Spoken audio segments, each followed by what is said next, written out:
Hello, ನಮಸ್ಕಾರ sir. ನಾನು ಮೂಲತಃ ಹೈಸ್ಕೂಲ್ನಲ್ಲಿ ಕೆಲಸ ಮಾಡ್ತಾಯಿದ್ದೆ. 20 ವರ್ಷ ಹೈಸ್ಕೂಲ್ನಲ್ಲಿ ಮಾಡ್ತಾಯಿದ್ದೆ. ನಂತರ ಪದವಿ ಪೂರ್ವ ಕಾಲೇಜಿಗೆ ಪ್ರಮೋಷನ್ನಾಗಿ ಬಂದಿದ್ದೀನಿ.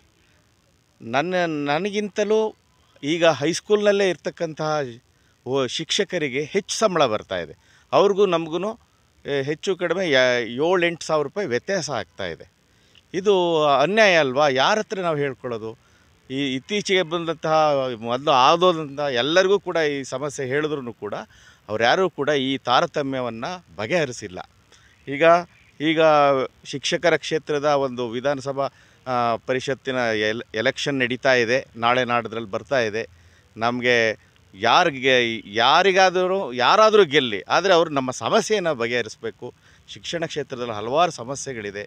ಹಾಗೆಯೇ ನಾವು ಉಪನ್ಯಾಸಕರಾಗಿ ಯಾಕಾದರೂ ಬಂದ್ವು ಅಂತ ಹೇಳ್ಕೊಳ್ತಾ ಇದ್ದೀವಿ. ಹೈಸ್ಕೂಲ್ನಲ್ಲೇ ಇದ್ದಿದ್ದರೆ ನಾವು ಆರಾಮವಾಗಿ ಒಂದು 3-4 ಇನ್ಕ್ರಿಮೆಂಟ್ ಜಾಸ್ತಿನೇ ಸಿಗ್ತಾಯಿತ್ತು. ಕಾಲೇಜಿಗೆ ಬಂದಿದ್ದೀವಿ, ನಾವು ಕಾಲೇಜಿನಲ್ಲಿ ಕೆಲಸನೂ ಜಾಸ್ತಿ ಇದೆ, ಹಾಗೆಯೇ ಆ ಒಂದು ಸಂಬಳದಲ್ಲೂ ಕೂಡ ಕಡಿಮೆ ತಾಳ್ತಾ ಇದ್ದೀವಿ. ಹಾಗಾಗಿ ಈ ಸಮಸ್ಯೆಯನ್ನು ಈಗ ನಿಲ್ತಾ ಇರ್ತಕ್ಕಂತಹ ಒಂದು ಮತದಾನಕ್ಕೆ ಇದಾಗಿರ್ತಕ್ಕಂಥವ್ರು ಅವರು ಬಗೆಹರಿಸಬೇಕು ಅಂತ ನಾನು ವಿನಮ್ರವಾಗಿ ಕೇಳ್ಕೊಳ್ತಾ ಇದ್ದೇನೆ. ಸೋಮವಾರ ದಿನದಂದು ನಡೀತಾ ಇರತಕ್ಕಂತಹ ಒಂದು ಎಲೆಕ್ಷನ್ನಲ್ಲಿ ಶಿಕ್ಷಕರ ಕ್ಷೇತ್ರದಿಂದಲೇ ಶಿಕ್ಷಕರೇ ನಿಂತಿರ್ತಕ್ಕಂಥವ್ರು ಬಹಳ ಮುಖ್ಯ. ಅವರು ನಮ್ಮ ಒಂದು ಸಮಸ್ಯೆಗಳನ್ನು ಅರಿತಾರೆ.